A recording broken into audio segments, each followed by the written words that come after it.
Entonces, que la gestión pública es el conjunto de acciones definidas como políticas gubernamentales establecidas por el Poder Ejecutivo, que como sabemos, dentro de la división de poderes, es el poder administrador por excelencia. Cuando esos esfuerzos del Estado se encaminan al desarrollo, pero tengan como fin, orientación y resultado la promoción y protección de los derechos humanos, es cuando se encuentran en el mismo rumbo la gestión pública y los derechos humanos. Bueno, ¿qué son los derechos humanos? Creo que nosotros en general tenemos un concepto a veces vago y a veces equivocado de lo que son los derechos humanos. Por eso considero de fundamental importancia determinar que los derechos humanos no son otra cosa que el conjunto de derechos y libertades fundamentales para el disfrute de la vida humana en condiciones de plena dignidad. Son inherentes al ser humano por su propia condición de tal, intrínsecos a toda persona por el mero hecho de pertenecer al género humano. Es decir, son inherentes a nuestra condición de ser humano. Sabemos, por otro lado, que la gestión pública de derechos humanos no siempre fueron de la mano. En la trayectoria histórica de la humanidad, se han suscitado diversas manifestaciones de violencia y desigualdad, cuyos efectos fueron realmente nocivos para la sociedad, principalmente para aquellos grupos que recibieron de manera directa estas injusticias. Podemos mencionar que lo más reciente, como punto de inflexión, las dos guerras mundiales acaecidas en en el siglo XX, motivaron que la reciente Organización de las Naciones Unidas suscriban la Declaración Universal de los Derechos Humanos, que vamos a tratar con más detenimiento en otro momento durante la clase.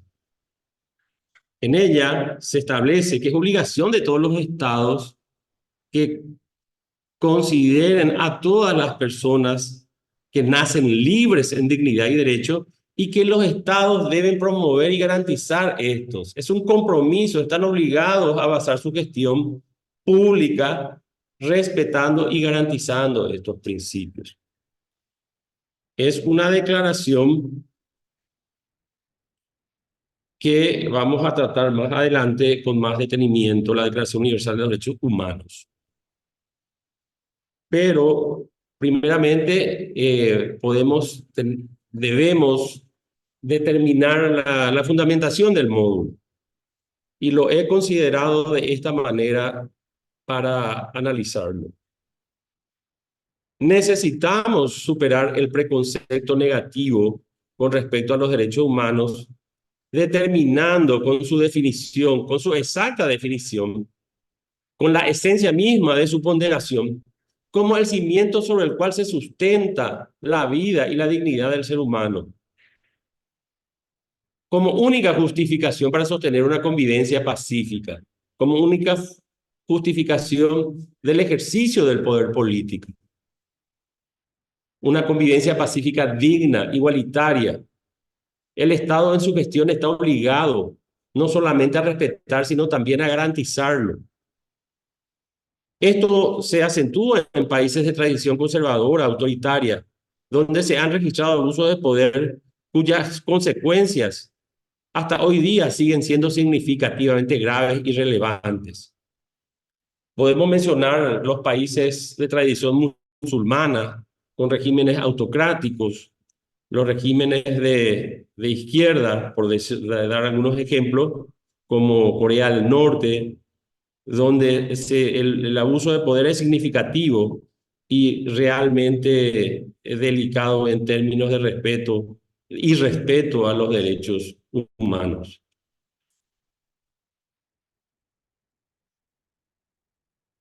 La metodología que se va a emplear se compone de 4 sesiones híbridas de 2 horas. Pretendemos desarrollar una clase presencial y se propone una presentación interactiva entre el facilitador y los cursantes. El contenido programático. Nosotros determinamos el contenido programático en los siguientes puntos. ¿En qué consiste la gestión pública? El marco conceptual de los derechos humanos, sujetos y características, y la clasificación de los derechos humanos, determinando en su clasificación más aceptada, que son las 3 generaciones de derechos humanos. El objetivo general se puede definir en el sentido de que pretendemos precisar conceptualmente y visibilizar a los derechos humanos, especialmente en la administración pública, determinando el alcance e importancia del rol del Estado para asegurar la prevención de violaciones de estos derechos mediante el respeto, la protección, la defensa, mediante la elaboración y aplicación de políticas públicas con enfoque de derechos humanos. Esto es muy significativo en el área penal, en el área de cómo se están desarrollando las políticas penitenciarias, por ejemplo, donde el hacinamiento y el abuso de la aplicación de la prisión preventiva y compañía podemos determinar como un abierto abuso de poder contrario al derecho penal garantista que con el debido proceso establece como una excepción para su aplicación y el tiempo en el que ellos deben estar contemplados al mismo tiempo. Este tipo de abusos es lo que pretendemos visibilizar y dejar de lado estos vestigios, a pesar de haber dejado de lado ya el proceso inquisitivo por escrito después de más de 100 años de su vigencia en el país. Sin embargo, mentalmente y como costumbre seguimos con el atavismo de determinar como regla la prisión preventiva cuando abiertamente es una excepción. Los objetivos específicos. Desearíamos poder lograr capacidades de tal manera que los cursantes puedan ser partícipes con su gestión del fortalecimiento del ámbito de los derechos humanos en la administración pública. También pretendemos dar a conocer los sistemas universales y regionales de protección a los derechos humanos como herramientas para la defensa y promoción de estos derechos en favor de los ciudadanos. En ese sentido están los sistemas americanos, que es el regional, y el sistema universal. También sería bueno poder dimensionar los alcances de las sentencias de la Corte Interamericana de Derechos Humanos, en el sentido de que qué implica para el Estado, qué implica para cómo se podría evitar, cómo se podría prevenir sentencias condenatorias en contra de nuestro país. También la organización, competencia, procedimiento del sistema americano, de la Corte Interamericana de Derechos Humanos y de la Comisión Interamericana de Derechos Humanos. Bueno, sin más protocolo, vamos a entrar ahora a los puntos que se refieren específicamente a esta clase. La primera situación que se nos presenta como para poder ordenar ideas que consideramos importantes es la definición de persona. La definición de personas. ¿Quiénes son personas? Bueno, sabemos que jurídicamente hablando las personas son los entes susceptibles de adquirir derechos y contraer obligaciones según la definición dada por el jurista recordado y renombrado jurista Vélez Sarsfield en su código, que nos rigió por un buen tiempo en el país. El término ente ha sido motivo de críticas y en la actualidad se prefiere definirlo como la persona es el sujeto de derechos y obligaciones. Todo ser capaz de tener derechos y contraer obligaciones. Para los fines legales, jurídicamente sabemos que se distinguen las personas físicas y las personas jurídicas, que son una ficción, una creación legal a los efectos de la gestión en el ámbito civil, que conocemos como las sociedades.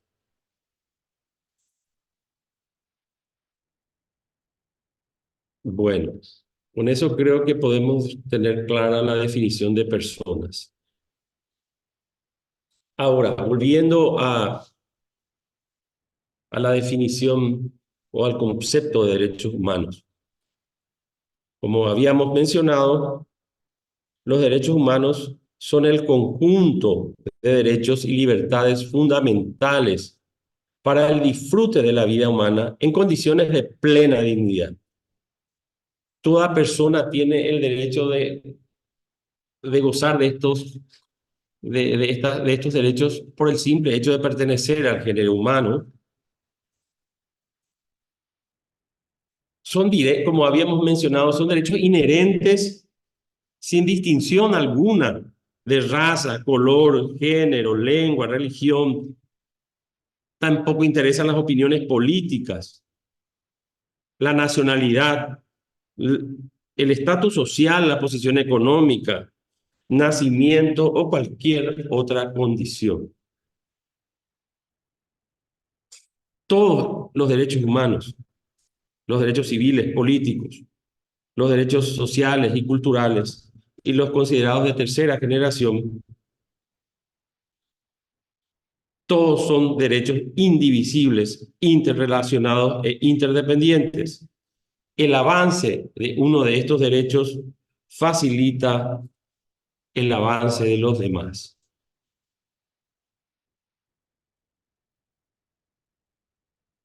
Como habíamos mencionado, en toda la trayectoria histórica de la humanidad, lamentablemente, las manifestaciones de violencia, de desigualdad, todos estos efectos nocivos para la sociedad, principalmente para aquellos grupos de personas que lo han sufrido de manera directa, por ejemplo, por su condición, por su raza, por su religión, por la falta de libertad de credo, etcétera, han motivado que luego del punto de inflexión, como habíamos manifestado, que lastimosamente la catástrofe que significaron las dos guerras mundiales en el siglo XX, se vea la humanidad en la necesidad de establecer parámetros básicos para garantizar una convivencia pacífica y un trato igualitario entre todos los seres humanos.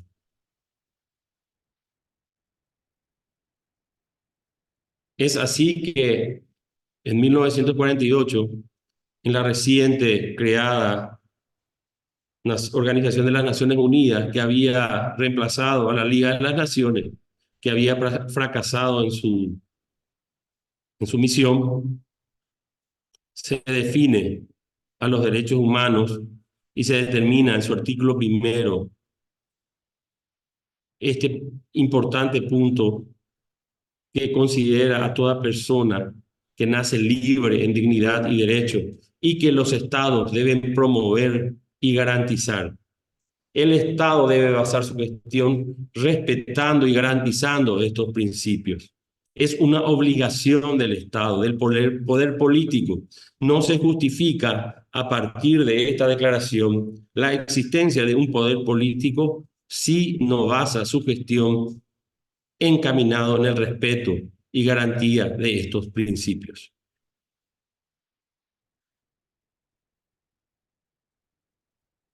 Entonces tenemos lo siguiente: la dignidad de la persona frente al Estado es fundamental.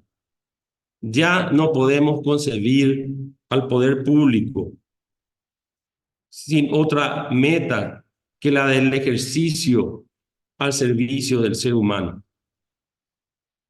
No puede ser empleado lícitamente para ofender atributos inherentes a la persona y debe ser vehículo para que ella pueda vivir en sociedad, en condiciones con la misma dignidad que le es consustancial a su dignidad de ser humano. Entonces tenemos que la sociedad contemporánea reconoce que todo ser humano, por el hecho de serlo, tiene frente al Estado el derecho que éste garantice sus más básicos derechos y respete su dignidad. Debe organizar su acción a fin de que estos derechos, atributos de toda persona inherentes a su dignidad, el Estado no tiene otra alternativa que respetar, garantizar o satisfacer. Y estos derechos inherentes a su dignidad, como repetimos y recalcamos varias veces, son lo que conocemos como derechos humanos.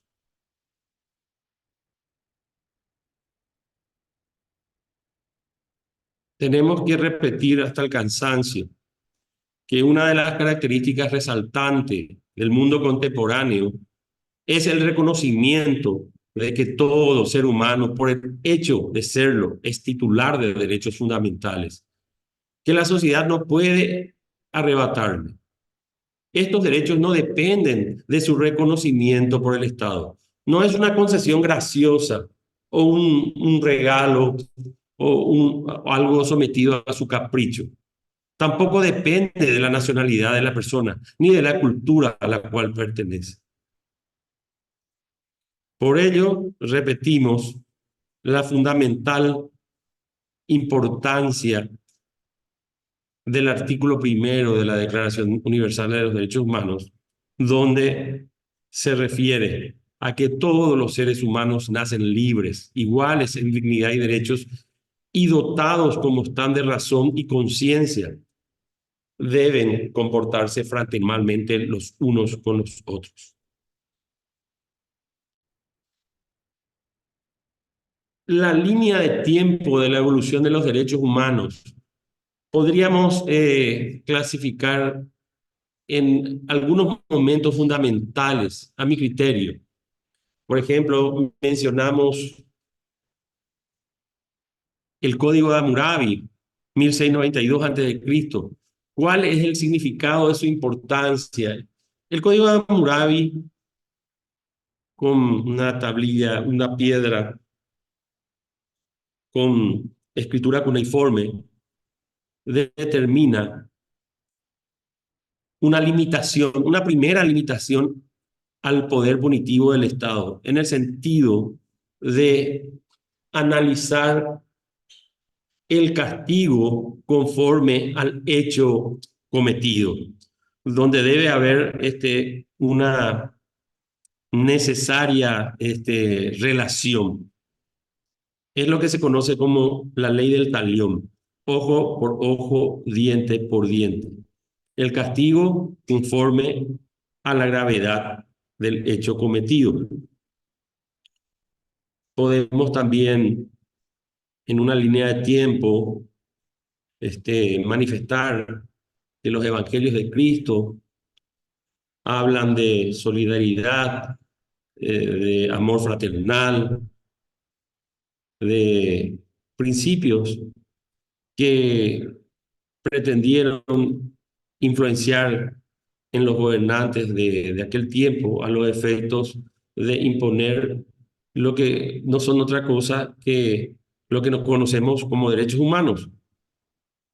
Pero esto todavía faltaba dar el salto de que estos principios sean determinados en normas jurídicas obligatorias para los gobernantes.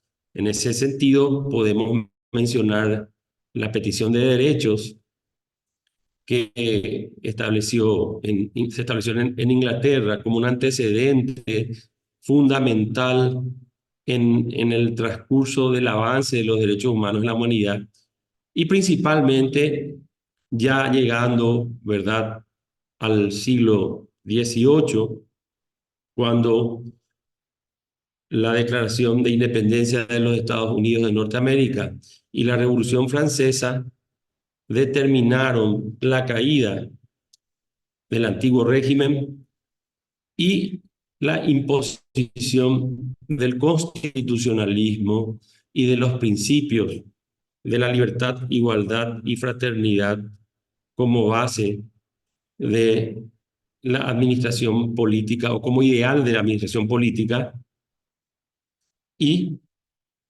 como resultado de la Revolución Francesa tenemos a la Declaración de los Derechos del Hombre y del Ciudadano como un elemento previo, inmediato a considerar antes de la Declaración de los Derechos Universal de los Derechos Humanos de 1948.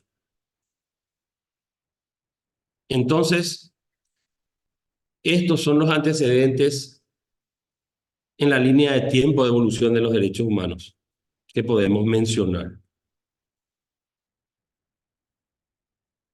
Si queremos ahondar en este punto, podemos manifestar que en las culturas griega y romana es posible encontrar manifestaciones que reconocen a la persona más allá de toda ley, y aunque el pensamiento cristiano reconoce la dignidad radical del ser humano, considerado a imagen y semejanza de Dios, y de la igualdad entre todos los hombres, derivada de la unidad de filiación con el mismo Padre, es decir, todos somos hijos de Dios. Como hemos dicho, ninguna de estas ideas pueden vincularse con instituciones políticas, o el derecho de la antigüedad, o de la Baja Edad Media. Como hemos mencionado, fue en Inglaterra donde emergió el primer documento significativo que establece limitaciones de naturaleza jurídica al ejercicio del poder del Estado frente a sus súbditos. Es la Carta Magna de 1215, lo cual, con el Habeas Corpus de 1679 y el Bill of Rights de 1689, pueden considerarse como precursores modernos de declaración de derechos. Estos documentos no son considerados derechos inherentes a la persona, sino son conquistas de la sociedad. En lugar de proclamar derechos de cada persona, se enuncian más bien derechos del pueblo. Más que el reconocimiento de derechos intangibles de la persona frente al Estado, lo que se establece son deberes para el gobierno.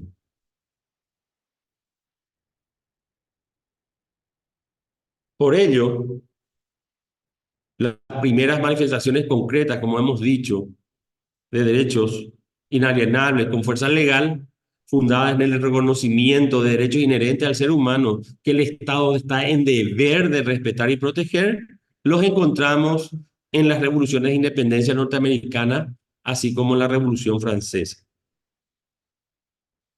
Tenemos, por ejemplo, en el caso de los Estados Unidos, en la Declaración de Independencia del 4 de julio de 1776, se afirma que todos los hombres han sido creados iguales, que han sido dotados por su creador de ciertos derechos inalienables, innatos, y que entre esos derechos deben colocarse en primer lugar el derecho a la vida, la libertad y la búsqueda de la felicidad, y que para garantizar el goce de esos derechos se han establecido entre ellos gobiernos cuya autoridad emana del consentimiento de los gobernados y están obligados a garantizar estos derechos.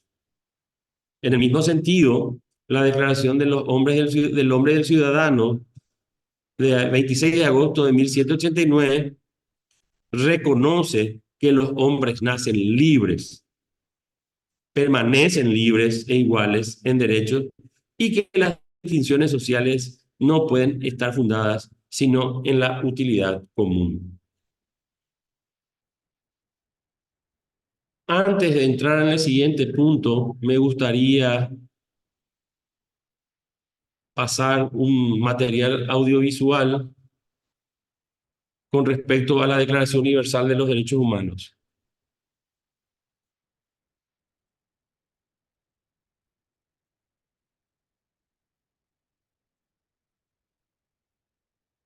El mundo cambió el 10 de diciembre de 1948. Ese día, en París, justo al frente de la Torre Eiffel, se adoptó la Declaración Universal de Derechos Humanos. La Declaración Universal de Derechos Humanos es el primer documento en la historia en el que todos los estados del mundo acordaron qué derechos eran los derechos humanos. Después de un poquito menos de 2 años de negociaciones, lograron acordar un listado de 30 derechos que tenemos todas las personas simplemente por ser personas. El inicio de la declaración es contundente. Todos los seres humanos nacen libres e iguales en dignidad y derechos, y dotados como están de razón y conciencia, deben comportarse fraternalmente los unos con los otros. Aquí se proclama la igualdad que tenemos todos los seres humanos y además la responsabilidad que tenemos como personas de tratar bien a las otras personas. Le siguen otros artículos que hablan sobre el derecho a la vida, el derecho al trabajo, el derecho al descanso, los derechos culturales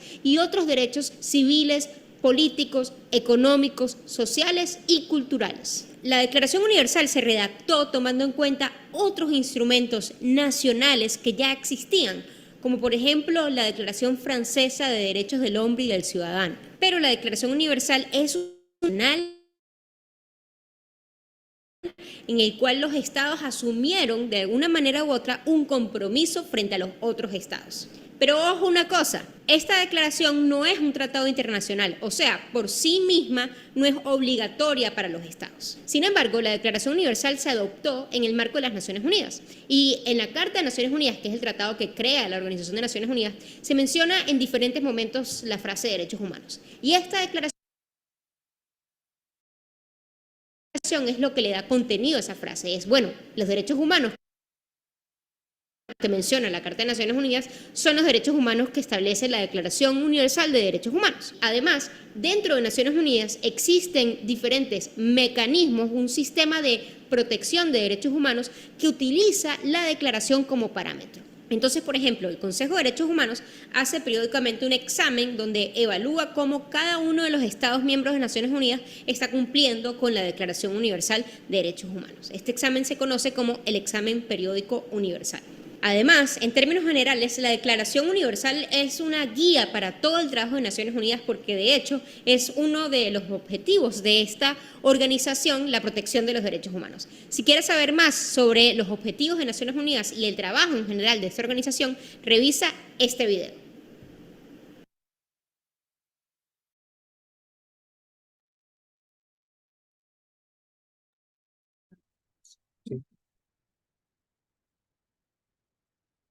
Bueno, creo que a los efectos didácticos el material ha sido bastante claro con respecto a la definición y la determinación de qué consiste la Declaración de los Derechos Humanos de 1948.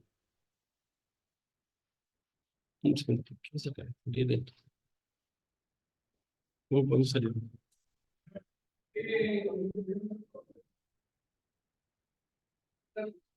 Un segundo. Tenemos un problema técnico con... Entonces, con respecto al tema de declaración de derechos, la Declaración Universal de los Derechos Humanos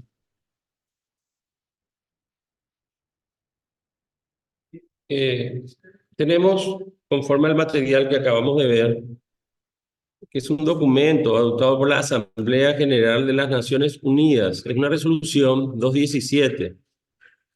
El 10 de diciembre de 1948, en París, se determina que 30 artículos pueden contemplar los derechos humanos considerados básicos.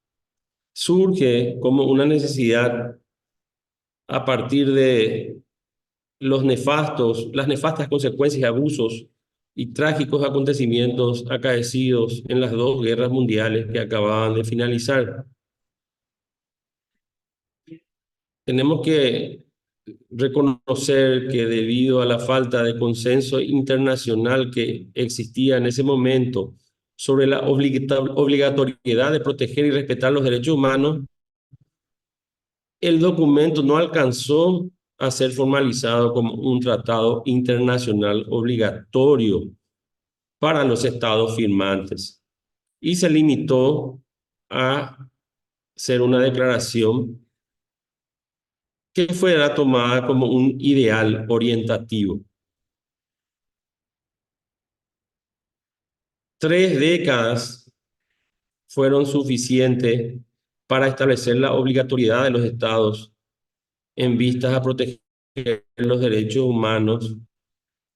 Esto se logró al entrar en vigor los pactos internacionales de derechos humanos, que juntos con sus protocolos opcionales y adicionales, comprenden lo que ahora se ha denominado como Carta de las Naciones Unidas.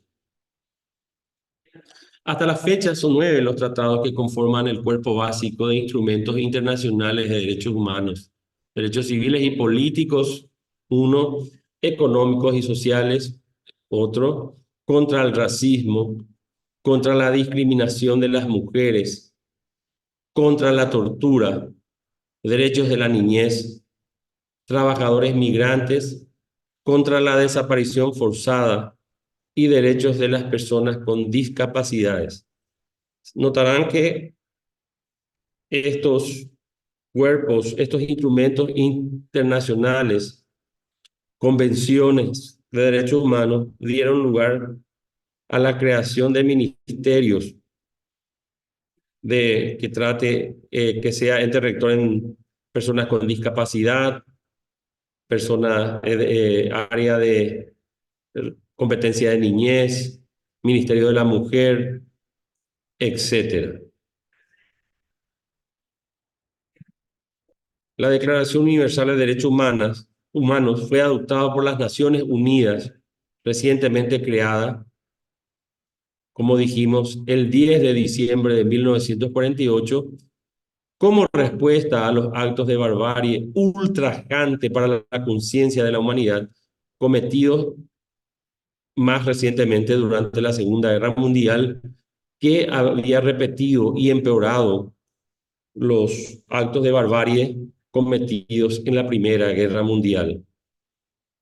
Esta fecha significativa para el área representa el día que se conmemora el aniversario de los derechos humanos en todo el mundo. Se celebra o se pretende dar significado a los derechos humanos el 10 de diciembre de cada año. Tenemos que necesariamente hacer un paralelismo con lo que se conoce como derecho internacional humanitario y su relación o cuál es la diferencia con los derechos humanos. El derecho internacional humanitario,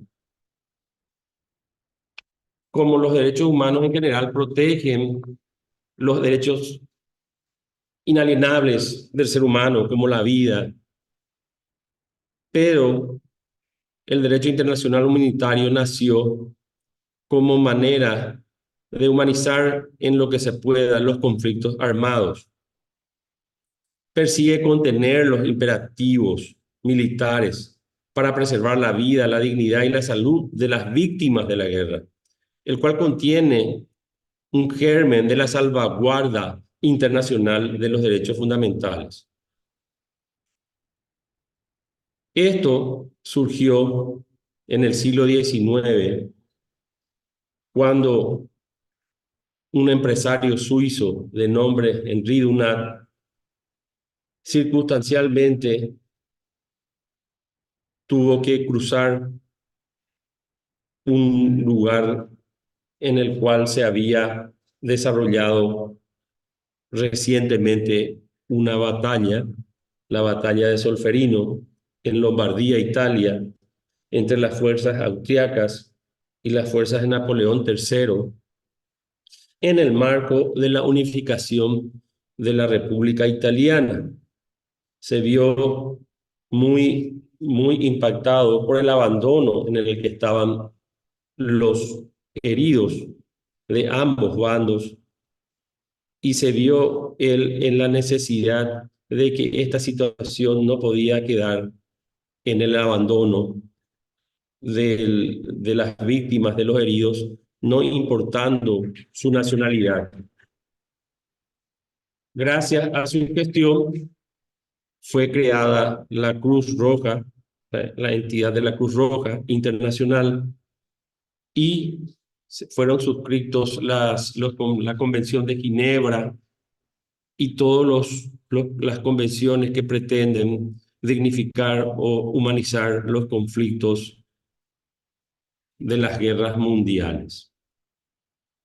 Entonces, tenemos que los derechos humanos que nosotros estamos desarrollando deben ser protegidos tanto en tiempos de paz como en tiempos de guerra, y el derecho internacional humanitario se refiere al derecho humano en los conflictos armados. Esa sería la diferencia sustancial, solamente referido a conflictos armados.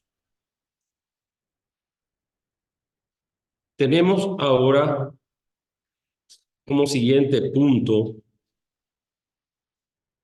las 3 generaciones de derechos humanos.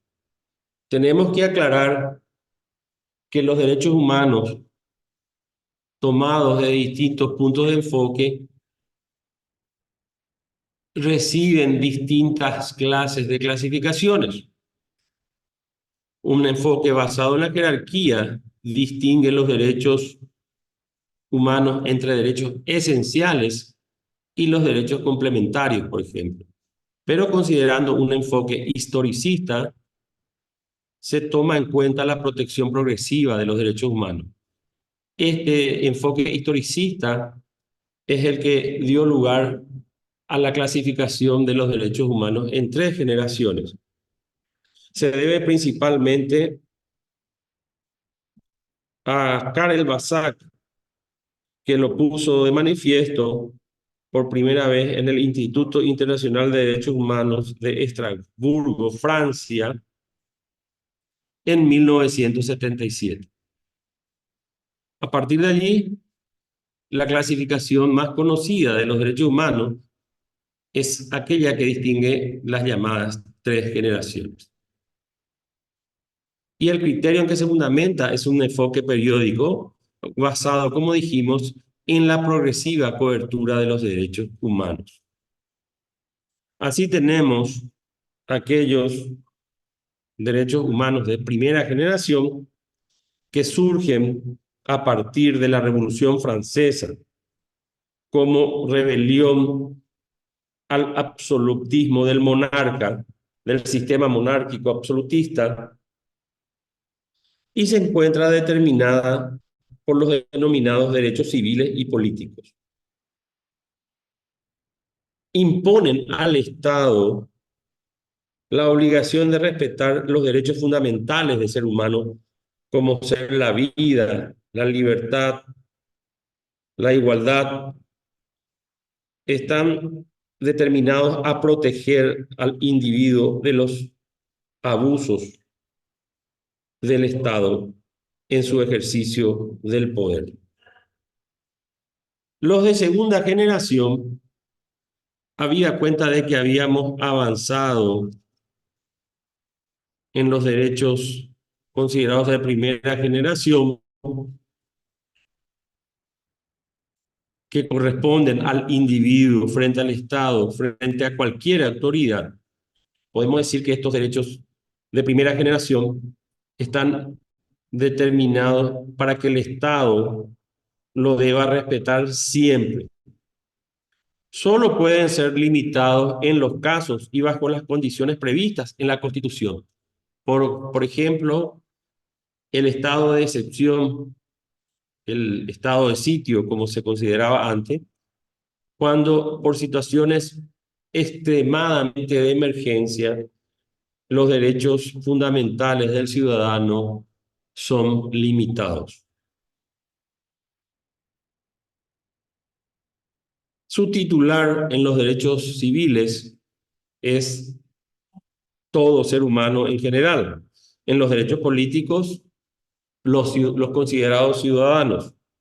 El reclamo de estos derechos corresponde al propio individuo. Demos algunos ejemplos. La libertad de tránsito es una libertad fundamental. ¿Y en qué consiste? En poder circular libremente por mi país. Libertad de reunión y asociación también es una libertad fundamental y me da el derecho de reunirme o asociarme pacíficamente con mis vecinos para lograr mejoras para mi comunidad. Los derechos civiles podemos determinarlo como un derecho a tener un nombre, un domicilio, un estado civil. Los derechos políticos, derecho a ser electo, ocupar un cargo de elección popular en mi país. Derecho al voto, otro derecho político. Tengo derecho a votar por el candidato de mi elección en forma libre, secreta y directa.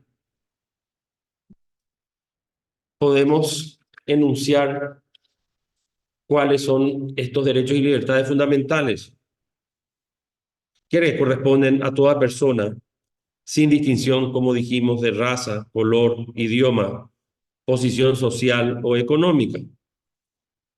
Todo individuo tiene derecho a la vida, a la libertad, a la seguridad jurídica. Los hombres y mujeres poseen iguales derechos. Podemos traer a colación que esta lucha ha sido inclaudicable en los últimos siglos. A principios del siglo XX era, era una lucha conocida, la lucha de las sufragistas, el derecho al voto femenino. Las mujeres debían solicitar autorización de sus maridos para poder trabajar, etcétera. Estas limitaciones han quedado en el olvido y actualmente ya nadie discute que los hombres y mujeres poseen iguales derechos. Obviamente, no existe posibilidad de dar cabida a la esclavitud o a la servidumbre. No puede existir castigo de tortura, ni penas o tratos crueles, inhumanos, degradantes. No se podrá hacernos daño físico o moral. También podemos decir de fundamental importancia es el respeto a nuestra vida privada, a nuestra familia, a nuestro domicilio y a nuestra correspondencia. No se pueden considerar ningún ataque a nuestra honra o a nuestra reputación. Como dijimos, tenemos derecho a circular libremente y a elegir residencia. No puede ser determinado un lugar específico para residir. Tenemos toda la libertad de elegir el lugar donde vamos a fijar nuestro arraigo en nuestro país.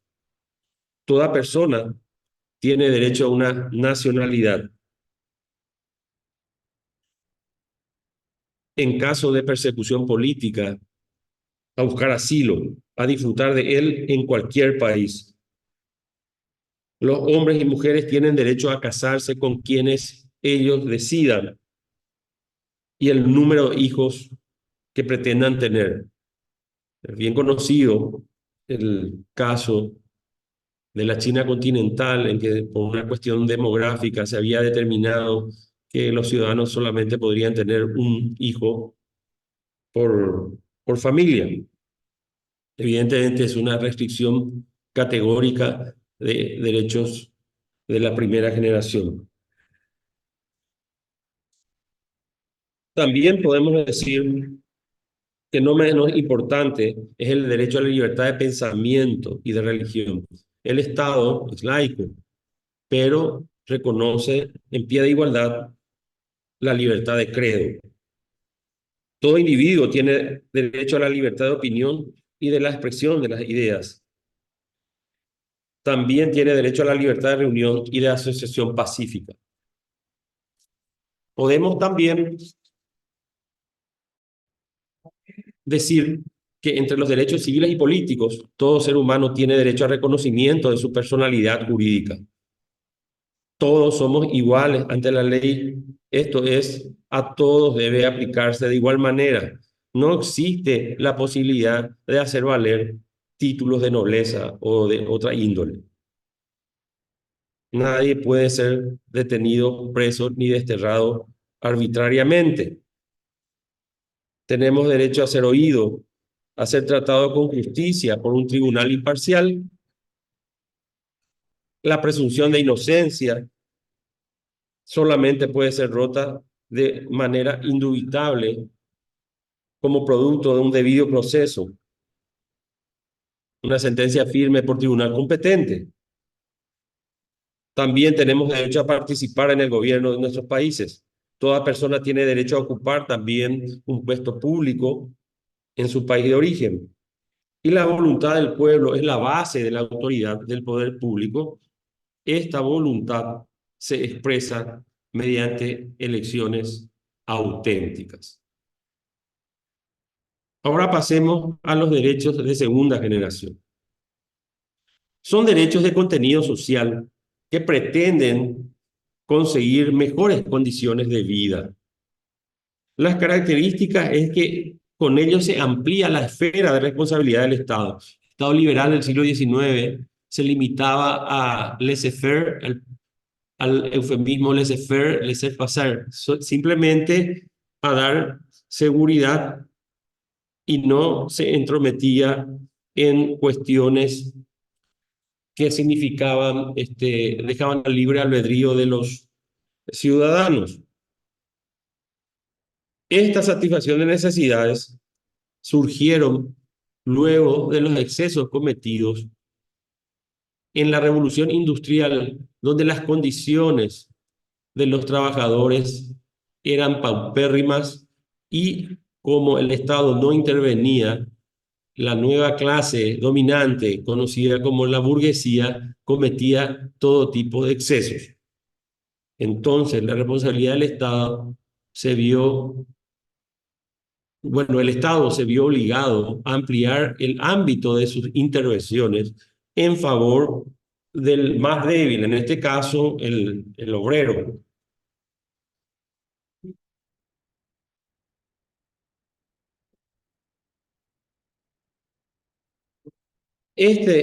Esta ampliación de las esferas de responsabilidad del Estado se puede determinar en prestación de servicios. Su titular ya no es el individuo. Su reclamo mediato e indirecto está también, podemos decir y tenemos que aclarar, condicionados a las posibilidades económicas del país, pero nunca dejan de ser legítimas aspiraciones de la sociedad. Podemos mencionar como este tipo de derechos, el derecho a un salario justo, que es un derecho económico. Todo ciudadano tiene derecho a percibir un salario que sea suficiente para mantener un nivel de vida digno, adecuado. Libertad de asociación, derecho social. Tengo derecho a formar organizaciones laborales en defensa de mis intereses gremiales, los sindicatos. Derecho a tener tiempo libre. Derecho cultural, la vida cultural. Tengo derecho a ir a los museos, ruinas arqueológicas, cualquiera sea la actividad cultural de mi agrado. ¿Cuáles son los derechos económicos y sociales y culturales que podemos traer a colación como ejemplo? Que toda persona tiene derecho a la seguridad social y a obtener la satisfacción de los derechos económicos, sociales y culturales. Tiene derecho al trabajo en condiciones equitativas y satisfactorias, a formar sindicatos para la defensa de sus intereses, a un nivel de vida adecuado que le asegure, así como a su familia, salud, alimentación, vestido, vivienda, asistencia médica y servicios sociales necesarios. Toda persona tiene derecho a resguardar su salud física y mental.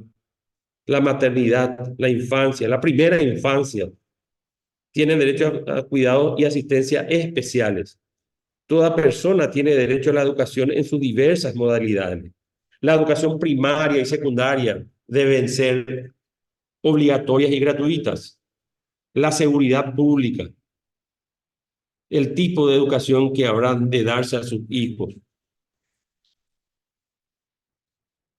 Con eso podemos dar por concluido eh, los derechos de la primera generación, de la segunda generación. La tercera generación se forma por los llamados derechos de los pueblos o de solidaridad.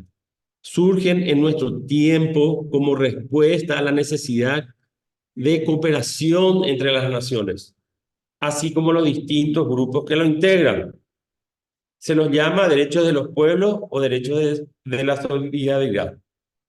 Se hace referencia a tres tipos de bienes que se pueden englobar en tres tipos de derechos: la paz, civiles y políticos, de desarrollo económico, sociales y culturales, y de medio ambiente, que tiene relación con la cooperación entre los pueblos. De los distintos grupos que conforman un Estado de una nación o de las naciones entre sí. ¿Cuáles son sus características? Pertenecen a grupos imprecisos de personas que tienen un interés colectivo común. Derecho, por ejemplo, al consumidor, requieren para su cumplimiento de prestaciones, requieren prestaciones positivas, hacer, dar, o negativas, no hacer, tanto de un Estado como de toda una comunidad internacional. Su titular es el Estado, pero también pueden ser reclamados ante el propio Estado, en el caso de grupos pertenecientes al mismo, ante otro Estado, en el caso de la comunidad internacional, es decir, de nación a nación. Ejemplos: los grupos étnicos tienen derecho al desarrollo económico. Por ejemplo, los pueblos originarios. Todos los países tienen derecho a beneficiarse del patrimonio común de la humanidad. Que un país no debe agredir a otro.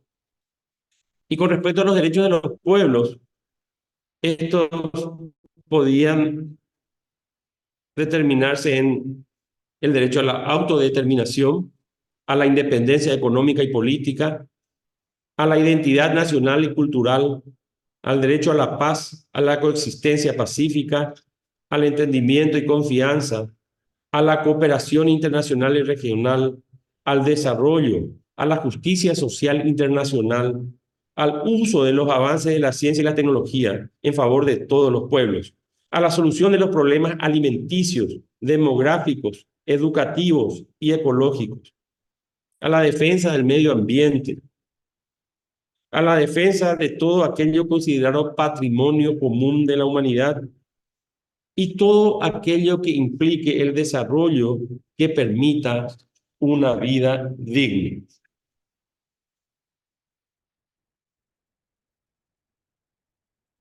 Bueno,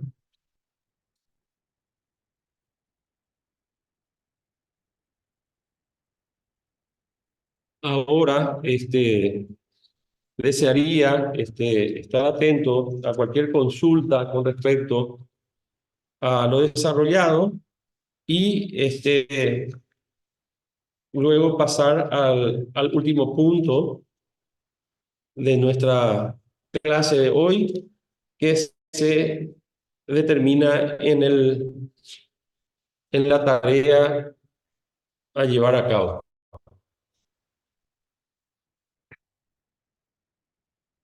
como actividad.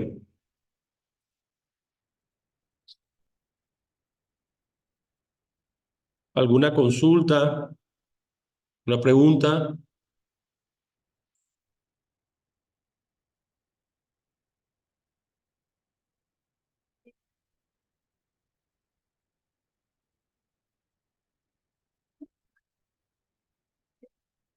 Bueno,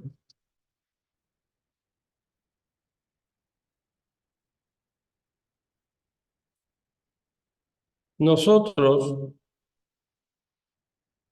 con esta primera clase, en resumida síntesis, pretendimos definir la gestión pública y su relación con los derechos humanos, el concepto de derechos humanos, analizar qué son los derechos humanos, cuál es su importancia significativa en la gestión pública, sus antecedentes históricos, su diferencia con el derecho internacional humanitario y desarrollar las tres generaciones de derechos humanos, que es la clasificación más aceptada por la mayoría de los especialistas en el área. Estamos ahora con testes a explicar cuáles son los tratados interamericanos de derechos humanos. Estos son la Convención Americana de Derechos Humanos, Pacto San José de Costa Rica, la Convención Interamericana para prevenir y sancionar la tortura y el protocolo adicional a la Convención Americana en materia de derechos económicos, sociales y culturales, el protocolo de la Convención Americana sobre Derechos Humanos relativos a la abolición de la pena de muerte, la Convención Interamericana para prevenir, sancionar y erradicar la violencia contra la mujer, conocida como Convención de Belém do Pará de 1994. La Convención Interamericana sobre Desaparición Forzada de Personas, la Convención Interamericana para la eliminación de todas las formas de discriminación contra las personas con discapacidad y la Declaración Americana de los Derechos y Deberes del Hombre. Estos son los tratados interamericanos que han sido incorporados a nuestra legislación. Esto a modo de dar amplitud a aquellas convenciones que dieron pie a superar el paso meramente declarativo de la Declaración de los Derechos Universales, de los Derechos Humanos Universales.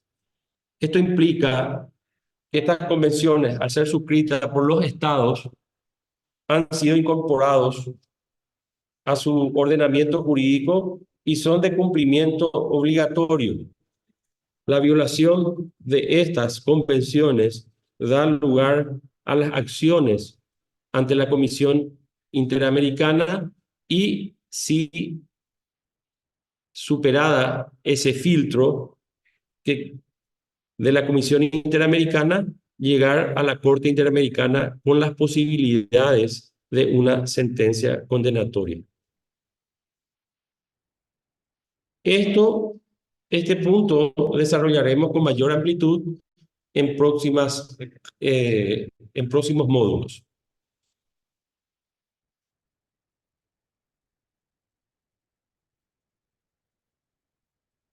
Bueno, nosotros tenemos como actividad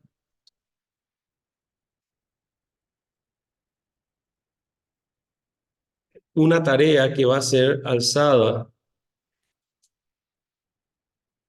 y conjuntamente con la matriculación y los materiales van a ser subidos a la plataforma en el transcurso de la tarde.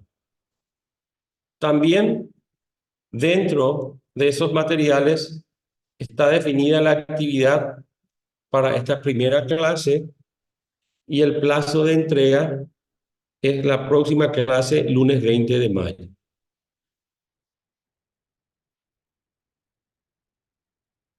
Ella,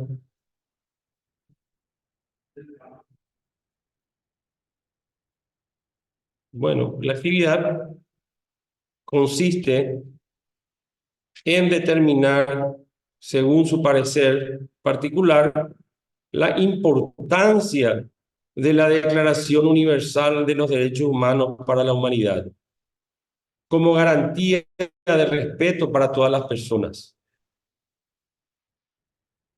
Expresar brevemente su opinión teniendo en consideración lo desarrollado en este primer módulo. La extensión mínima serían de 300 palabras. No está sujeto a ningún otro formalismo y esa actividad es la que va a ser considerada para su valoración final en esta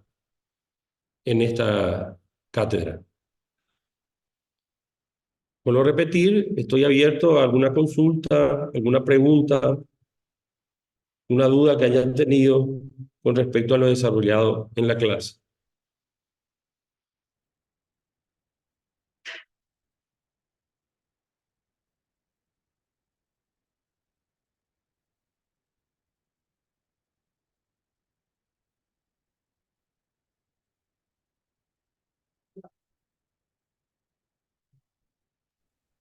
Disculpame, profe, ahí en el chat están Sí, consultando dónde se puede conseguir los textos para informarnos y también los ítems están consultando los compañeros, profe. tengo entendido, ya han sido matriculados todos.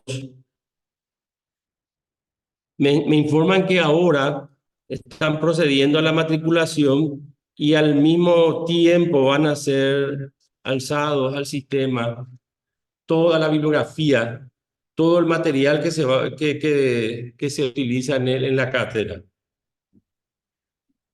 Se va a subir a la plataforma la tarea, la bibliografía y todos los materiales del curso. No sé si respondo a tu pregunta. ¿Sobre qué matriculación, profe? Nosotros Y somos... la matriculación al curso. Permiso, la matriculación es para que la clase nos salga a nosotros en el IPEL, o sea, en el curso, en la plataforma virtual. Le dicen matriculación para que nosotros podamos estar dentro de la clase y tener acceso a los materiales que están en la plataforma. Es un término técnico nomás que se usa por el tema de la plataforma. Así mismo, eso es. Así, ok.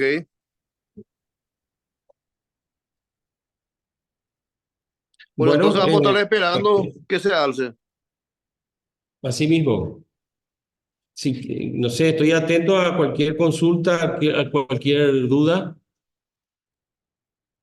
Puedo continuar la clase haciendo entonces algunas preguntas de mi parte con respecto a lo desarrollado.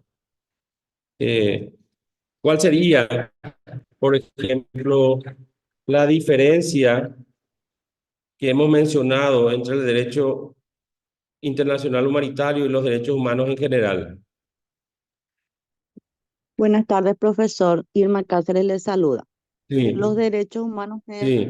según entendí yo, es un derecho universal, es para todos. Se trata de eso, de los derechos de todas las personas.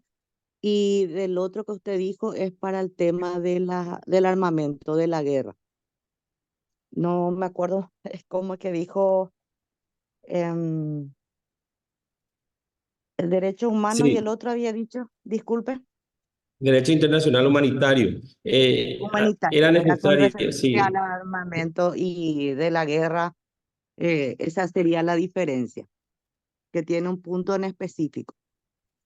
claro, el derecho internacional humanitario se refiere y trata de estos mismos derechos, pero en los conflictos armados. Y dio lugar a la creación de lo que, la institución que conocemos como Cruz Roja Internacional. Esa es la diferencia.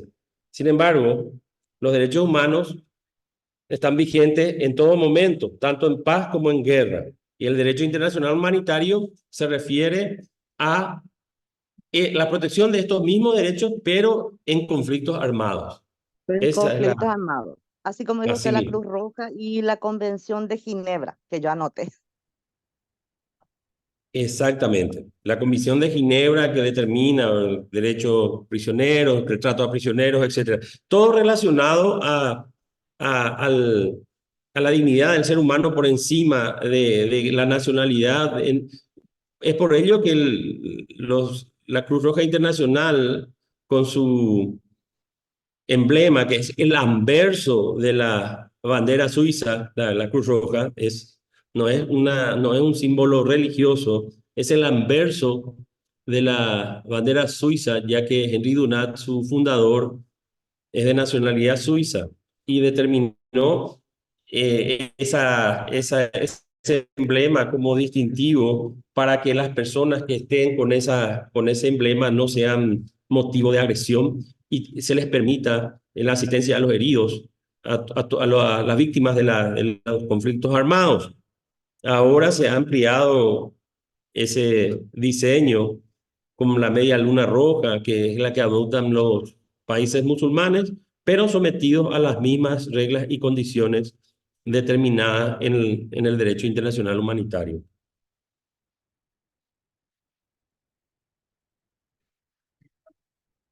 Una pregunta que desearía realizar con respecto a los antecedentes históricos de los derechos humanos.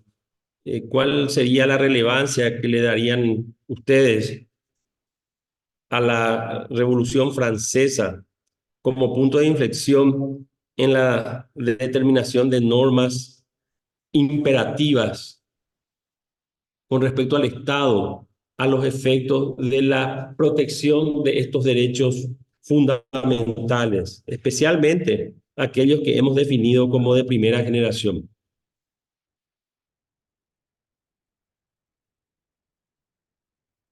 ¿Cuáles fueron las situaciones que motivaron para que de una situación social determinante, especialmente en la monarquía absolutista francesa, que era la más, digamos, considerada como monarquía absoluta, aquella definida como el Estado soy yo, cuando el monarca se adueñaba de todas las atribuciones del Estado y los habitantes no eran más que súbditos sometidos a su capricho y arbitrio. Y también estaban obligados a sostener una clase privilegiada considerada como o denominada la nobleza. Esas situaciones que conjuntamente con el iluminismo, la enciclopedia, la aparición de pensadores en el ámbito político como Montesquieu, Rousseau, Locke y compañía, dieron lugar a que existan nuevos pensamientos, nuevas maneras de ver y justificar el poder del Estado, y donde no tenía cabida el antiguo régimen. ¿Qué consideran ustedes que en qué se avanzó y cuál es el déficit de la revolución considerada burguesa, la primera revolución justamente que dio lugar a como resultado los derechos humanos considerados de primera generación. ¿Cuál es el déficit de esos derechos humanos?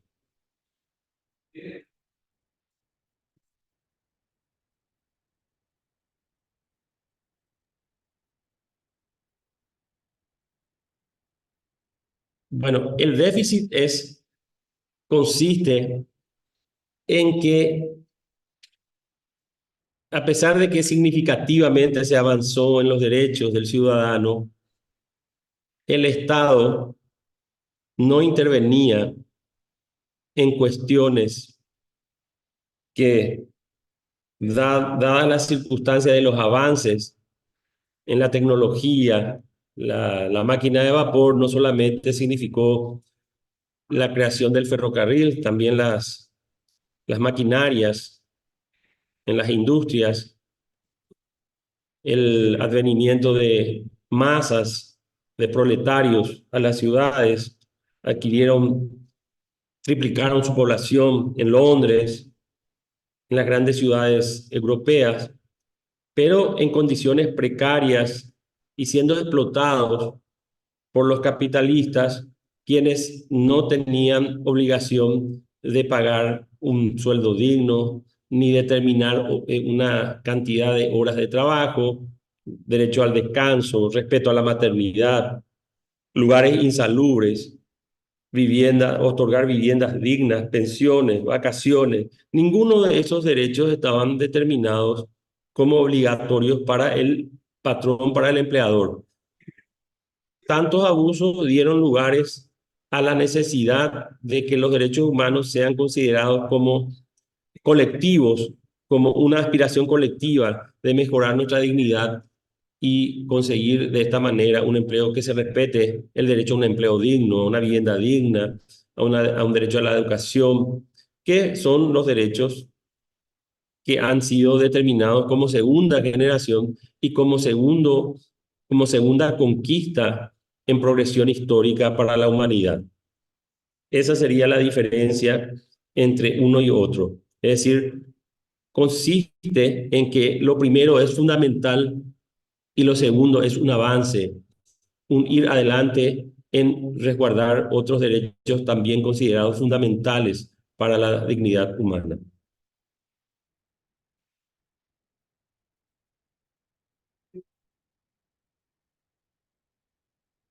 En cuanto a la tercera generación, también podemos decir que tiene su significativa importancia. Es decir, solo tenemos a diario productos que pueden estar, este, que pueden ser considerados tóxicos o no ofrecen lo que dice como, como garantía, ¿no? La cantidad, la calidad del producto no se condice con lo que determina su publicidad, el consumidor es engañado.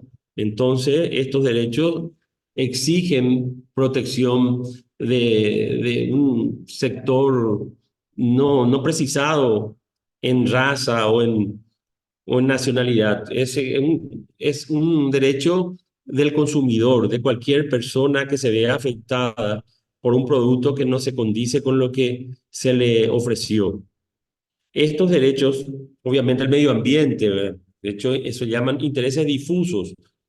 El derecho al medio ambiente es un derecho que nos debe importar a todos los seres humanos, habida cuenta de que se relaciona al agua, el agua potable, al aire, al respeto, a evitar la deforestación, la extinción de seres vivos que tienen su importancia y relevancia para mantener el orden ecológico, pero resulta que puede afectar directamente a las generaciones futuras.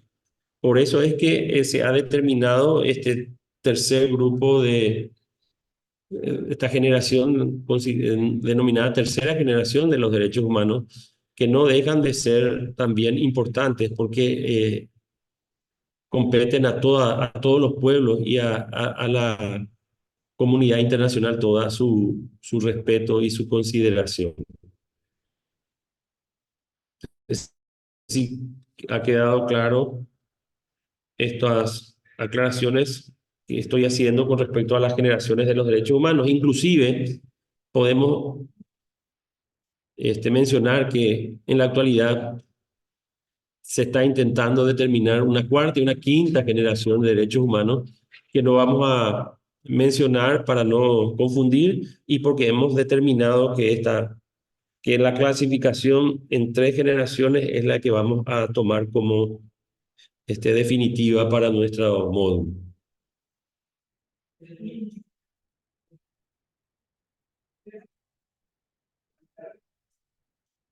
¿Alguna otra consulta?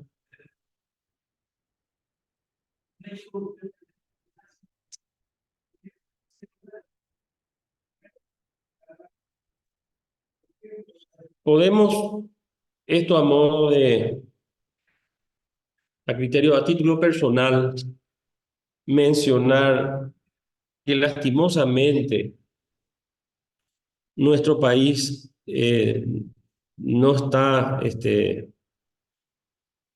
clasificado en el ámbito internacional como un país necesariamente con tradición democrática. Por A o por B hemos sufrido momentos muy extensos. El régimen autoritario que fue derrocado en 1989 fue uno de los más extensos, de los más prolongados en la región. Toda la región ha sido afectada por regímenes autoritarios, habida cuenta de la Guerra Fría, de la cortina de hierro que menciona Churchill, luego de finalizada la Segunda Guerra Mundial, donde sectores antagónicos se unieron para eliminar o acabar con un enemigo común que era el fascismo, que era el nacionalismo, sistema que fue pregonado por Hitler, por Mussolini, y que tenía extraordinaria preponderancia previa a la Segunda Guerra Mundial. Este tipo de situaciones internacionales dieron lugar a que se determine lo que se había conocido como países alineados. Los países alineados a un sector, la Unión Soviética, y los alineados al capitalismo, al sistema republicano de lo pregonado por los Estados Unidos, pero en la práctica, para evitar que más países de la región que ellos consideraban poco desarrollados y sensibles a caer en regímenes autoritarios de izquierda, sean gobernados por regímenes en su efecto dejaron sin posibilidad de existencia digna en cuanto a materia de derechos humanos a varias generaciones de paraguayos, considerando que se restringía la posibilidad de asociarse políticamente, se restringía la posibilidad de libre pensamiento, se limitaba la posibilidad de reunión, se censuraba todo tipo de crítica a un sistema de partido único y existían violaciones abiertas de derechos humanos con centros clandestinos, presos políticos, infinita cantidad de violaciones que están determinadas por la Comisión Verdad y Justicia y su informe final para las personas que quieran tener un conocimiento sobre ello. Allí se podrá tener un conocimiento acabado de la nefasta consecuencia de estos regímenes. Y justamente una vez caído este régimen, nuestro país se abrió al mundo y se sometió y suscribió todos estos convenios que acabo de mencionar y se vio obligado a que su ordenamiento jurídico se adecuase a estos nuevos momentos, a estos nuevos pensamientos. Esa fue la circunstancia que obligó principalmente y en primer lugar a redactar una nueva Carta Magna, una nueva Constitución, en las cuales están determinados y protegidos todos estos derechos que acabamos de desarrollar, los de primera, segunda y tercera generación, y como es un marco general la Constitución y que debe tener, como sabemos, con la pirámide de Kensel, las normas y los cuerpos, los códigos reglamentarios, nos vimos en la obligación de cambiar todo nuestro ordenamiento jurídico en ámbito penal, del sistema inquisitivo al sistema garantista, en el ámbito de la niñez, por ejemplo, de la doctrina de la protección irregular a la doctrina de la protección integral, que tiene avances significativos gracias a la Convención de los Derechos del Niño suscrito por nuestro país. El niño deja de ser objeto y pasa a ser sujeto de derechos. Tiene derecho a ser oído y el interés superior del niño es el punto que decide para dictar justicia en materia de niñez y adolescencia. Se deja de lado los considerados orfanatos como solución para personas, para niños que no tengan los considerados huérfanos, y se busca la opción de la familia sustituta, es decir, que un tío, un primo, un pariente cercano se haga cargo y constituya su nueva familia. Se considera la adopción como una opción ya superada la posibilidad de que el niño no crezca con alguna persona de su familia de sangre. Entonces se ve la posibilidad de que personas ajenas a su parentesco se hagan cargo, se consideren sus padres adoptivos, y se tiene de vuelta preferencia a los nacionales, y como última y extrema alternativa la adopción internacional. Todo este tipo de avances en el ámbito electoral, justamente la justicia electoral, el código electoral, las garantías, los avances en esta materia, la visibilidad de los discapacitados a los efectos de que se integren a la sociedad y no estén prácticamente ya fuera del ámbito económico, social o cultural del país. Todo este tipo de avances se dieron justamente solamente luego de la apertura de la caída del régimen anterior, que había estado todo este tiempo a espaldas de estas instituciones y de estos convenios, porque obviamente no estaba en su mente cumplirlos, y hacía del abuso de poder la regla con la cual se sostenía eh, durante tantos años. Es por eso que podemos decir sin temor a equívocos que se llegó a satanizar el término derechos humanos como aquello relacionado a extremistas, radicales, antisociales, o que defienden solamente a criminales. Satanizar es decir, la discrepancia, la opinión distinta, pensar que deberíamos ser todos alineados y no tenemos derecho a ningún cuestionamiento. En aquel entonces, ingresar en la función pública exigía afiliación política, inclusive en las Fuerzas Armadas. Y todo ese tipo de aberraciones que obviamente han quedado en el olvido, y es por eso que es tan importante determinar en qué verdaderamente consisten, y que nosotros no podemos negar que los derechos humanos son inherentes a todos nosotros en cuanto tenemos derecho a vivir y a tener todas estas libertades que el Estado está obligado a garantizarnos. Esta es la fundamental importancia desde la Declaración de los Ciudadanos y de los Derechos del Hombre y del Ciudadano en 1789, la Declaración Universal de los Derechos Humanos y luego, 30 años después, los distintos protocolos y convenciones que acabo de mencionar.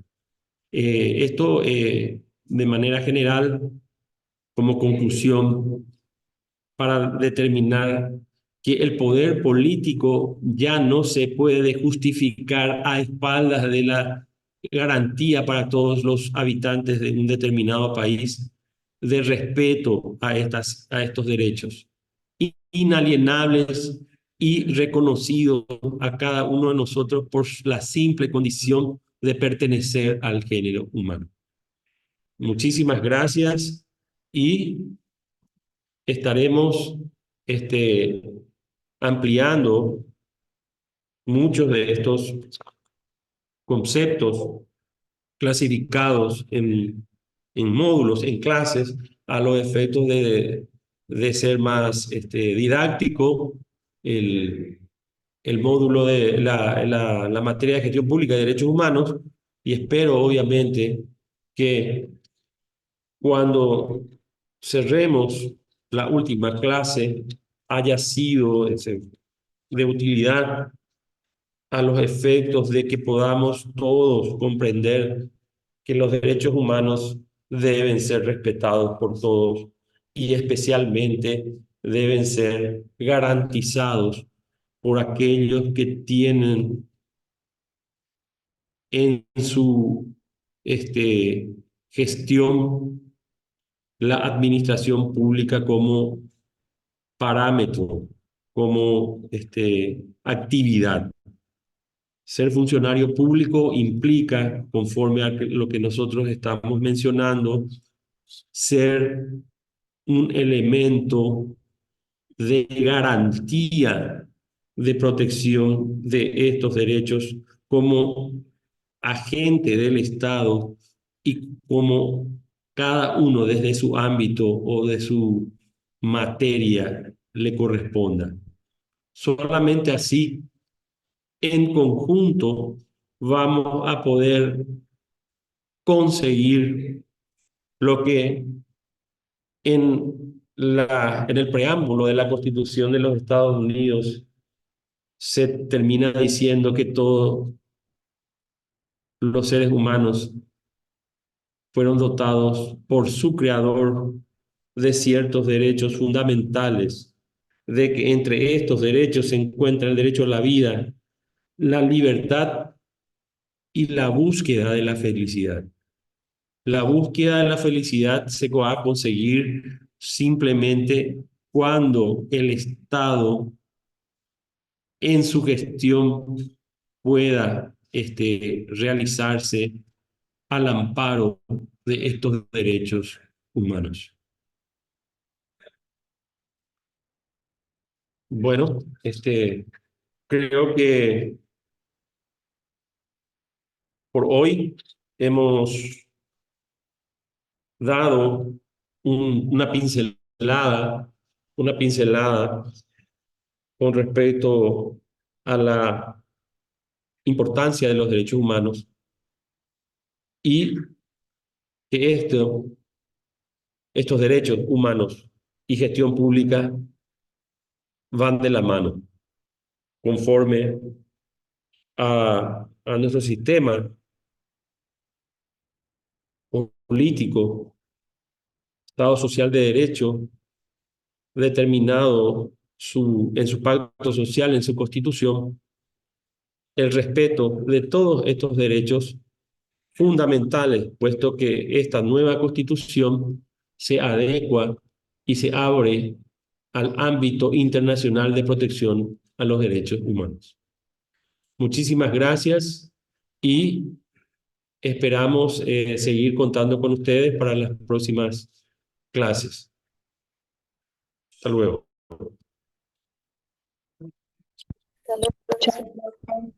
Gracias, profesor. Hasta luego. Hasta luego, Hasta profe. luego. Gracias. Hasta luego. Muchas Hasta luego. Hasta gracias. luego. Hasta luego.